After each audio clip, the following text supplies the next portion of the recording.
La famille, bonjour, j'espère que vous allez tous très bien et bienvenue sur la chaîne Néo Barça. J'espère que vous avez passé un très bon réveillon de Noël parce que ouais, ici en tout cas c'était propre.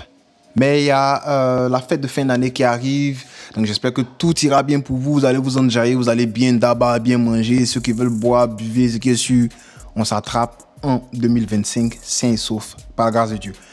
Merci à tous ceux qui ont suivi Nettiel Catalan durant cette année.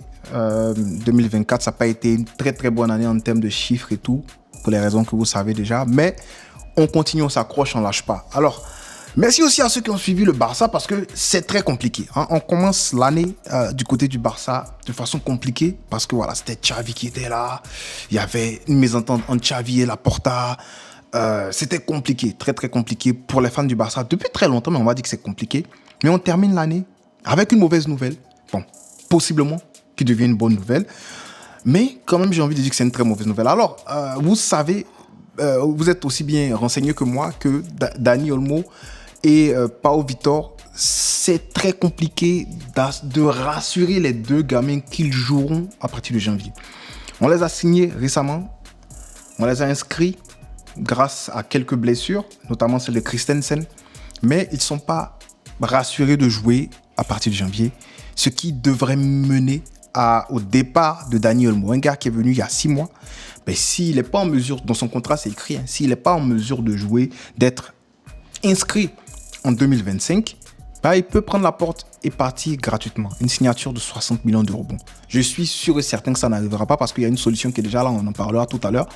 On va en parler là maintenant. La solution que Joan Laporta a trouvée, c'est de vendre les places VIP du Camp Nou pour les 20 prochaines années, en échange de 120 millions d'euros. C'est ça, 100 millions de pounds, 100 millions de livres sterling. Alors, ça c'est according to sport et on pense que c'est ce qui va se passer. Notez que ce sont des places qui seront rachetables à chaque fois que le Barça vend quelque chose. Ne vous dites pas que c'est fini, on a perdu ça pendant 20 ans. On peut les racheter si tout va bien d'ici 1-2 ans. Peut-être même 3-4 ans, mais avec des intérêts en plus. C'est sûr, parce que c'est comme si on t'avait prêté de l'argent. Donc la Porte, elle a l'habitude de faire ça. Pareil que ce sont des fonds qataris qui vont racheter ces places-là. Mais là n'est pas le problème. Hein. Qui rachète, c'est pas vraiment là le problème. Le problème, c'est le problème. Voilà, le problème, c'est le problème parce que normalement, ça fait quand même un bail que la Porte, il est là et on nous promet des choses.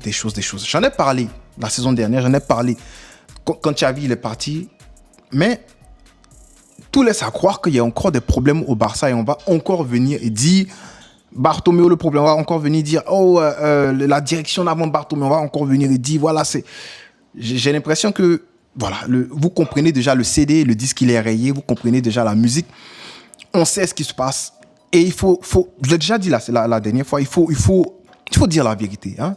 Il y a quand même une très mauvaise gestion de la part de Laporta. Parce qu'il y a des promesses qui ne sont pas tenues. Il faut le dire. Alors, oui, il y aura une solution par rapport à Dani Olmo, mais soyons cash. Franchement, on ne devrait pas se retrouver avec ce genre de problème-là. Non. On ne devrait pas se retrouver avec ce genre de problème-là. Pas quand même en 2025, on va lutter pour enregistrer les gars qu'on achète. Quand même, Laporta, quand même, le Barça. On est quand même le Barça et ça fait très honte. Je vous le dis direct, hein. Ça fait très honte d'avoir ce genre de problème. Problème pour enregistrer un joueur. Après, c'est moins difficile, c'est moins compliqué. Bon, déjà, on devrait revenir à la règle du 1 pour 1. Laisse à croire parce que ça fait près de 6 mois qu'on nous a dit qu'on devait revenir à la règle du 1 pour 1. Mais ça n'a pas été le cas. Donc, c'est décourageant parce qu'il y a des promesses encore qui ne sont pas tenues. Là, on nous dit qu'on va revenir à la règle du 1 pour 1. Moi, tant que le 31 décembre n'est pas arrivé, qu'on me dit Dani Olmo est en mesure de jouer, parce que c'est le deadline, c'est le 31 décembre. Tant que ce n'est pas encore arrivé, qu'on me dit ouais, Dani Olmo peut jouer et tout, moi, je ne vais pas croire. Voilà, c'est comme ça qu'il faut croire. Faut voir que il y a des trucs, des rumeurs de transfert. Jonathan David, le Barça s'intéresse à Jonathan. Vous me voyez parler de ça? Non. Le Barça s'intéresse à... Là, aujourd'hui, c'était qui? Thomas Partey? Non. Je ne regarde pas ça. Pourquoi je ne regarde pas ça? C'est parce que le Barça ne me rassure pas. Donc, imaginez-moi en tant que supporter, le Barça me parle de recrue, je ne suis pas rassuré. Alors, si tu es un joueur de foot, est-ce que tu serais rassuré que le Barça te recrute? Bon, ça dépend de qui tu es. Enfin, si tu es un gars comme, je sais pas, un gars comme Mohamed Salah, le Barça va te recruter pour que tu aies des problèmes d'enregistrement après? Non, je pense que tu ne vas pas kiffer. Mais si tu es un jeune joueur de Ligue 1 ou bien de Saudi Pro League, voilà, là, peut-être que D'abord, mais j'ai parlé de ça. Je vais essayer de faire une vidéo sur ça. Ça veut dire pour les comptes Ligue 1 parce que Ronaldo en a parlé. Je vous invite à aller voir la vidéo sur l'autre chaîne Nietzsche Parle Foot. Voilà. Donc, si tu es un joueur établi, que tu te sens bien dans ton équipe, pardon, est-ce que tu quitterais ton équipe pour venir au Barça aujourd'hui, sachant que c'est une très belle ville, il fait chaud et tout, le climat il est bon, la vie, c'est parfait. Mais est-ce que tu quitterais sachant que il y a possibilité que tu ne sois pas enregistré? Imagine tu es Daniel Mo actuellement, mais tu stresses, c'est honteux. Pas seulement pour le joueur Daniel Mo, mais pour le Barça. Du coup, moi je trouve que ce sont des problèmes qu'on ne devrait même pas avoir en 2025 là. Ce sont des problèmes qu'on ne devrait même pas avoir. J'espère qu'avec le retour du 1 pour 1, si c'est fait, j'espère qu'on sera quand même au retour du 1 pour 1 avant le mercato d'été. Comme ça, au moins, on pourra faire un recrutement à l'avance et surtout, voilà, être en mesure d'inscrire les joueurs qu'on va recruter. Parce que ce problème-là, franchement, c'est un problème qui est très, très honteux. Donc voilà, à part ça, quand même une bonne nouvelle, c'est que Lamine Yamal a subi un examen médical ce matin. Et les médecins ont déclaré à Hansi Flick que Lamine Yamal devrait être de retour. Sa cheville est complètement rétablie. Il devrait être de retour disponible en demi-finale de Supercoupe contre Bilbao. Voilà au moins une bonne nouvelle parce qu'on le sait, sans Lamine Yamal, le Barça, ça ne va pas actuellement. Du coup, voilà, on en parlera sûrement dans des prochaines vidéos.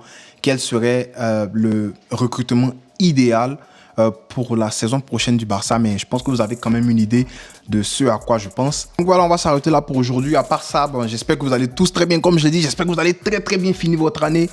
Et puis, bonne année 2025 si on ne se voit pas avant, si je ne sors pas une autre vidéo. Avant la fin d'année, ce qui devrait être le cas. Je pense que ça sera la dernière vidéo de l'année du coup.